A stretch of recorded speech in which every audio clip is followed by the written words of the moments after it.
Welcome back. We're here for round 5, the 5th and final round of our tournament tonight. We've got, once again, Jonathon Morehouse tearing up the competition, 4-0 tonight. That steel deck, man, just ruthless. However, he's playing against a very tough matchup for him. He's going to be playing against Seth Butcher with a Greninja deck, which... Don't know what that is. Well, you're about to have a fun time. Greninja was huge before the last rotation, it was huge.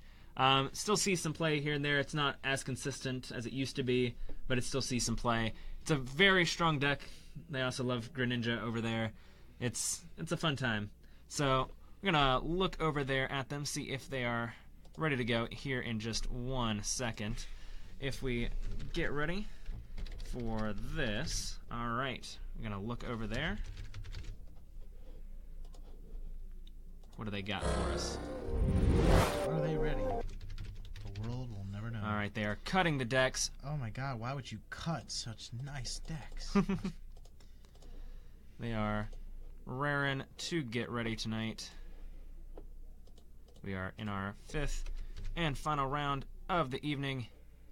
Seth is going 3-1, while Jonathon is 4-0. And they are ready to roll. I'm going to go ahead and give them the signal. Prize cards have set. And here they go. All right. So starting off with an Espeon over there. And so this is one of those EXs where EXs are always basic. This was back in the day. I think it's still in the rotation. I think that was Fates Collide, maybe? Or it might be Breakpoint. Yeah, Breakpoint.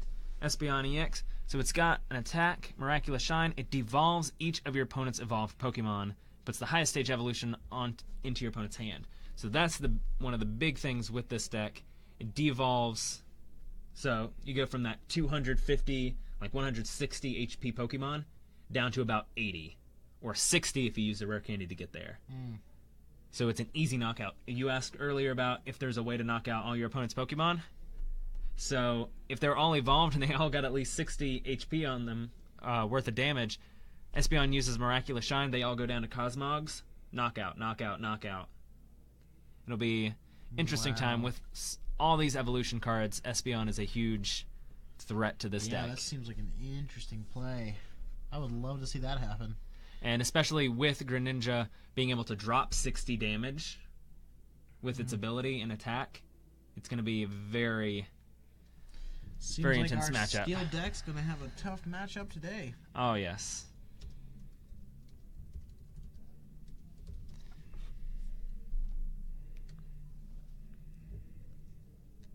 And so we will be expecting Greninja here in a little bit, probably some water duplicates off of a Frogadier. But Greninja, when he gets it out, it'll have the Water Shuriken ability. How it works, once during your turn, you may discard a water energy from your hand, and if you do, you can put 3 damage counters on one of your opponent's Pokemon. But, actually, no. My apologies, that's the really old one. That's not how that works anymore. Wow. Okay, no. It's probably going to be using the Breakpoint one, which gives you Shadow Stitching, gets rid of abilities, does 40, but it could also use Moonlight Slash, where you can return an energy card to your hand, and you can do 60 damage plus 20. Where you evolve it into the Break, which Break was an interesting concept. It was kind of the precursor to like GXs giving Stage 2s a little bit, kind of like these evolution cards, a little bit more oomph compared to the EXs that were so prevalent in the meta. So you set it on top of that, so it keeps all of the attacks and everything, but over top it has its extra attack, or it's an ability, and some improved HP. So Greninja Break, its ability is Giant Water Shuriken. So instead of Water Shuriken, it's the Giant Water Shuriken. And how it works, once during your turn, you can, if it's your active Pokemon, you can discard a water energy from your hand, and if you do, you put 6 damage counters on it. That's the one I was thinking of, which drops 60 damage on any Pokemon. You devolve it with that down to Cosmog. That's an easy knockout. Then again, it doesn't give you like the 2-card prize support with the 2 prize card trade from Solgaleo. But if you're knocking out all these Cosmogs, he's not going to be able to get those prize cards returned on you. Okay. So, all right, looking down back to the game. So he's going to retreat, put up Froakie. He's going to put up Frogadier. Is he going to evolve that? He's going to look through here. All right, checking that out. Mm-hmm. Maybe Starmie. Ooh, that'd be nice to see. I haven't seen that today.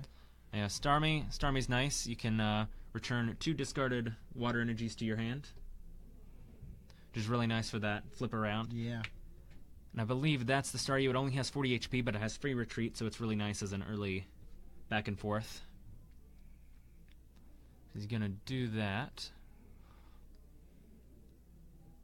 Looks like he played Bridget. He's going to get set up back there. Probably going to get all of his Cosmogs ready to roll. Yep, there's 1. 2. And he's going to go with Drampa as the 3rd.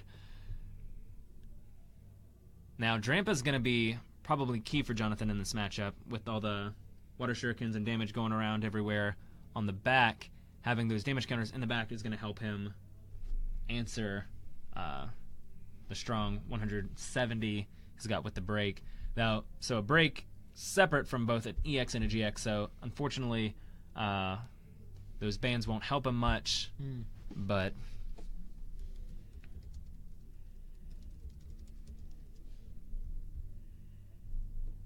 I think that's the choice band, yeah.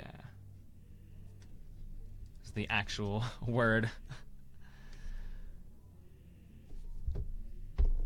But I know he runs, yeah, he has the choice band on the Drampa, so he's got it for the Espeon EX, so if that pops up, he can return fire with that, assuming any of the Cosmogs survive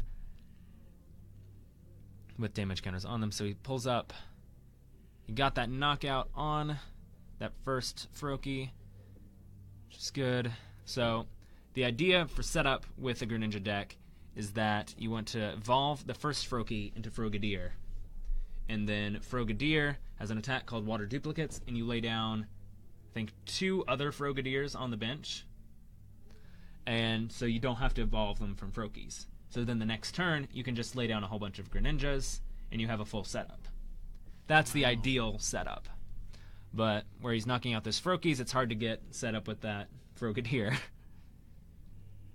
If you can keep him in this scenario, Jonathon will be sitting quite well. Overcoming the tough matchup. Let's see what he chooses to do with that.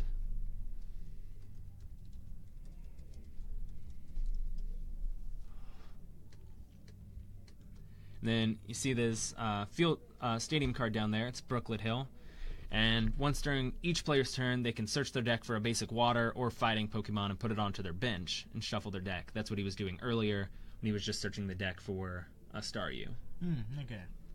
Yeah, he wasn't just like, oh, I feel like I'm gonna start looking at my deck now. You know, I could use a Pokemon right now. Let's see if I can pull one out. I use a Pokemon right now. All right, so I guess end. It's gonna shuffle those up, see what he can get off of that. Hopefully, see what he can get. Hopefully, he can get a Frogadier off of that. All right, cutting the deck. Let's see. Trainer. Ultra Ball. Oh, Full Art Guzma. Sitting quite good with that's really that. pretty. Got a rainbow something in there. Looks like another Froakie. Ultra Ball, get rid of that Froakie. And what's he gonna get rid of? He's gonna get rid of that rainbow. You know, I can't actually tell what that is. It's really hard to see from this angle. Yeah, it's a very bright light on it. Alright. Oh, he's gonna go for the Starmie. Interesting. Oh, I guess he doesn't have the energy to do the water duplicates, so Having that set up is good. Get that energy. It's not the ideal situation, but alright. Now Jonathon's got to get some Solgaleo set up on the bench, ready to roll.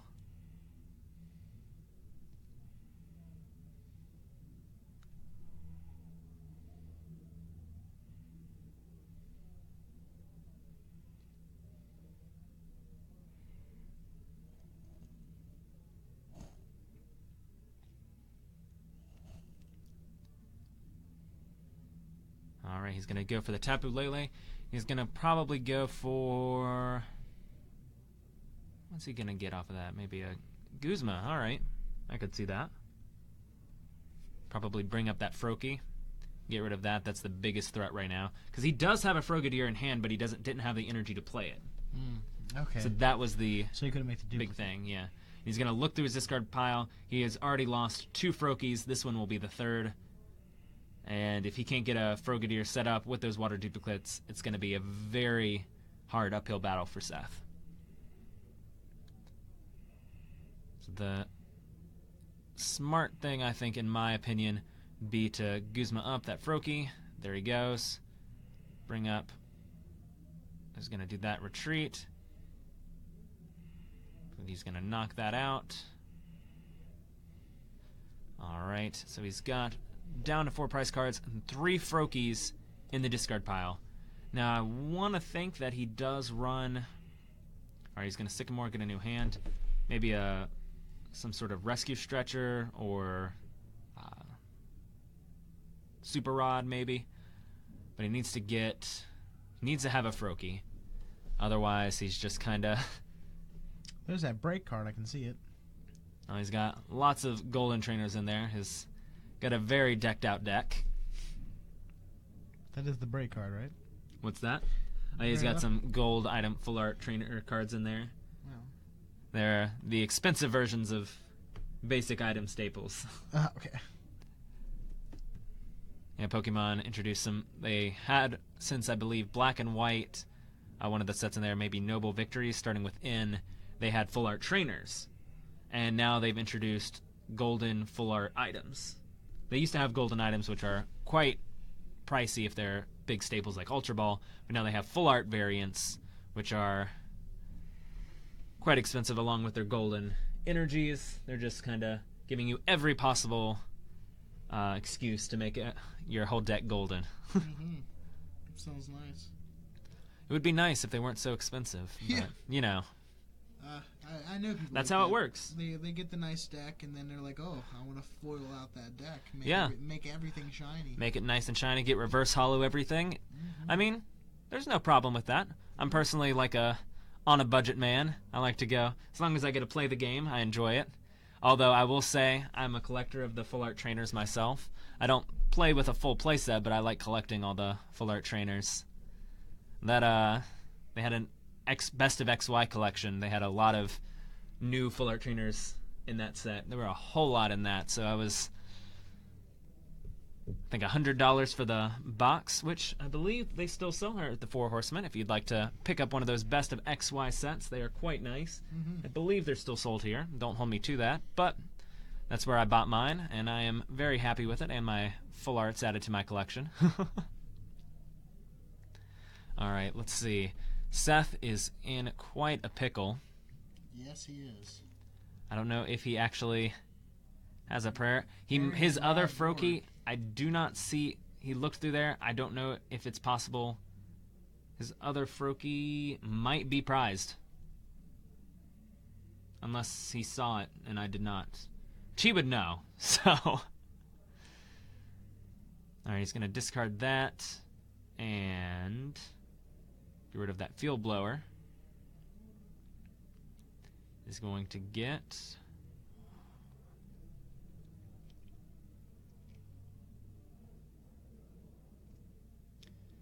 Tapu Lele. That's a very beautiful Tapu Lele, rainbow rarity. They were all so expensive at one point. The rainbow wasn't even that much more expensive than the regular art. I think only like $15 more expensive. Alright, so he ends.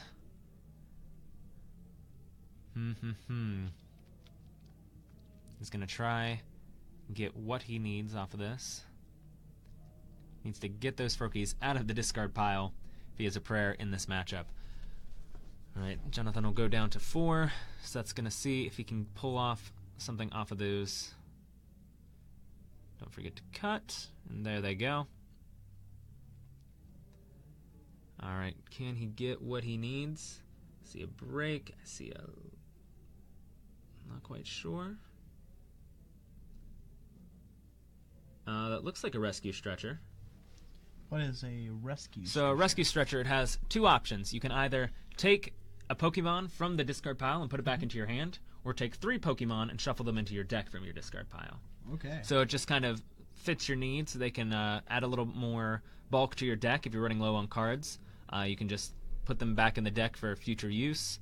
Or if you really need a Pokemon that's in the discard pile, it's a really nice save. It brings it back into your hand. It's been very nice in many situations. So he's contemplating what he's going to do here.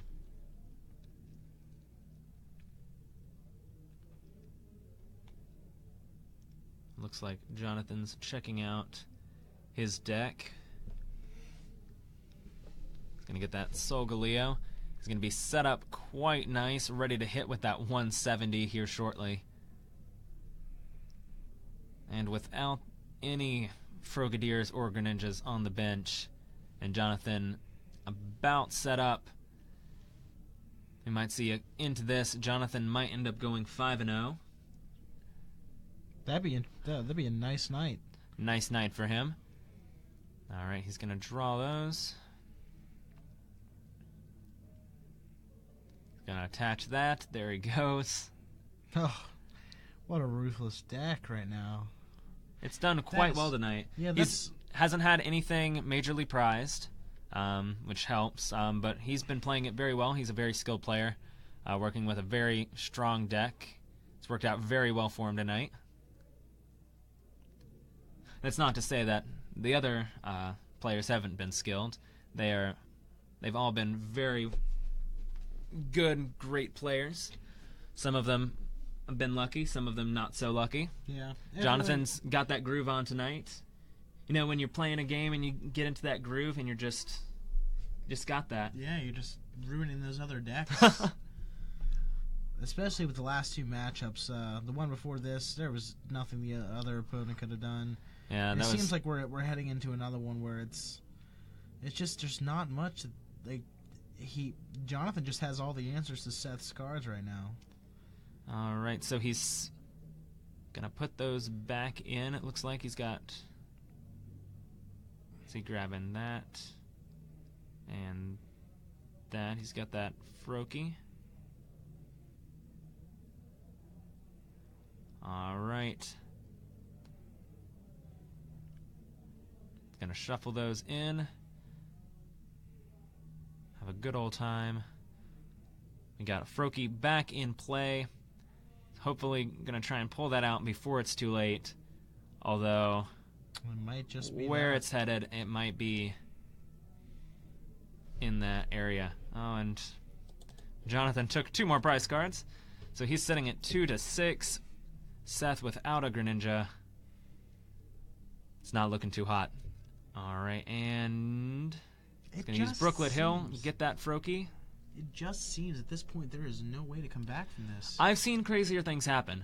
Really? I've seen crazier things get pulled off. So maybe Jonathon has a misplay, maybe just gets ended into like a bricked hand, get down to 2, can't do anything with those things.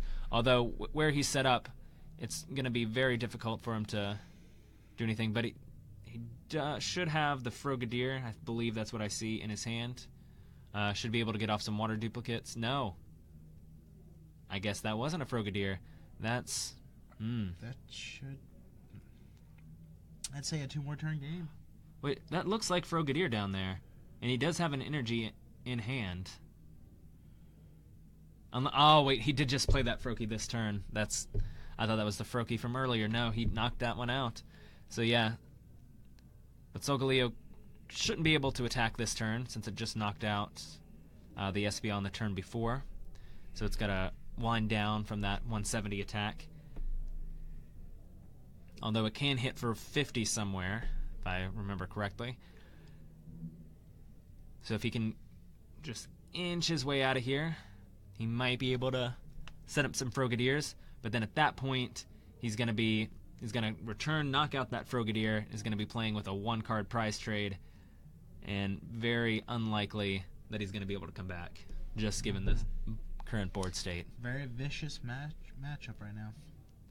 It is not how I expected the matchup to go. Yeah, no, I expected it to be a lot tougher for Jonathon Morehouse. Yeah. But it seems like he's just taking this tournament by storm. Oh, yeah. It's very, very, very, very prevalent.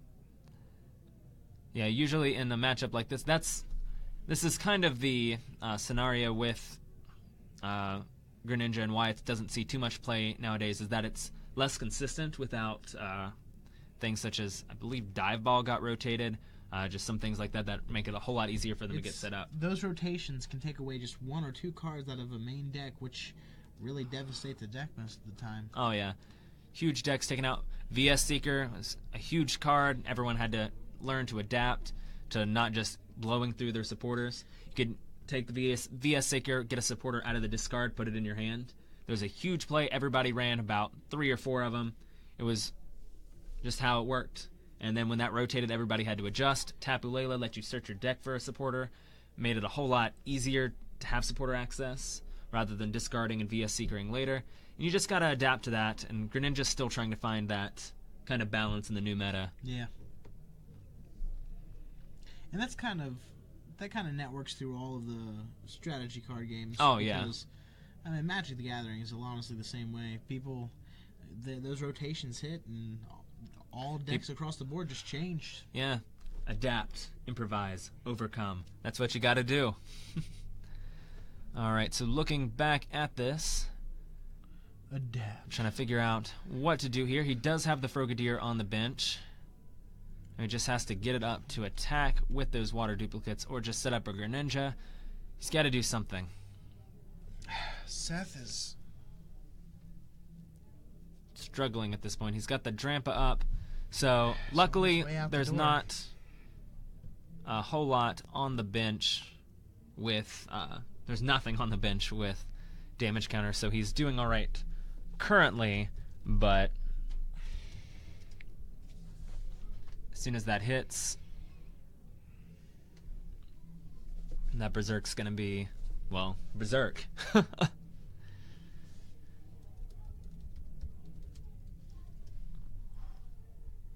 Now, Brigadier just needs that 1 energy attached to it.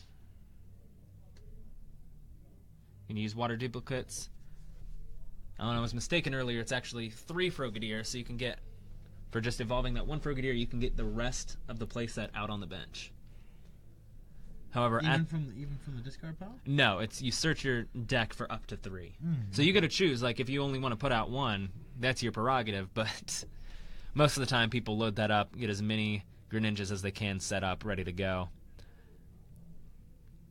Although,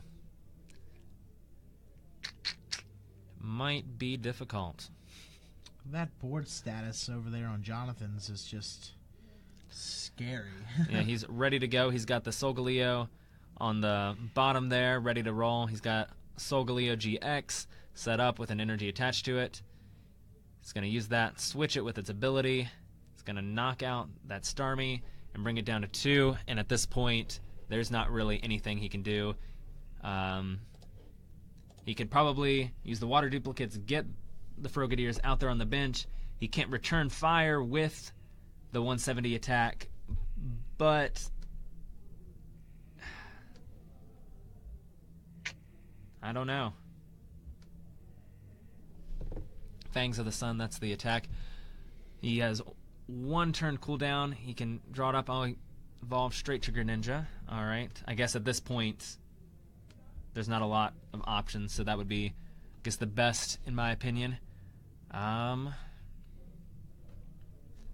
See, that thing's got 160 HP. You just evolved. I don't know what he can do in this scenario. this might be the point of no return, honestly. Yeah, that's what I'm seeing at this match. Going to use Shadow Stitching, turn off those abilities for Jonathon. I don't know if that'll affect him too much. I don't know if he's considering swapping out. Because with that. With Seth, if he would have won this would have tied up the rankings with 4-1, 4-1. And 4-1, and maybe one of the other 3-1s might have been 4-1. It would be an interesting matchup. Maybe had a triangle, because I believe one of the other 3-1s. Eli's currently sitting at 3-1. We just watched the last match. Yes. So if he won his round, it would be a triangle, and they would have to kind of depend on their opponents' matchups. Yeah. So that could have caused some scenarios. Support, and then who knows? But I don't think that's going to be the scenario. There he has the damage counters, and he's going to come up with the Berserk and knock out for the game. And that is Jonathon, undefeated for the night, 5-0. Let's see. It's not going to show us his prize cards, but that was just an unfortunate match. It really was. But Jonathon has had a night. All right, bringing it back up here. All right, that is the end of the matchups today. We saw some great matchups. That last one, that one was quite entertaining to watch. I really enjoyed watching that one. That one was good. Oh, yeah, that one was good. Yeah, we got to see Sol Galeo just wreck tonight.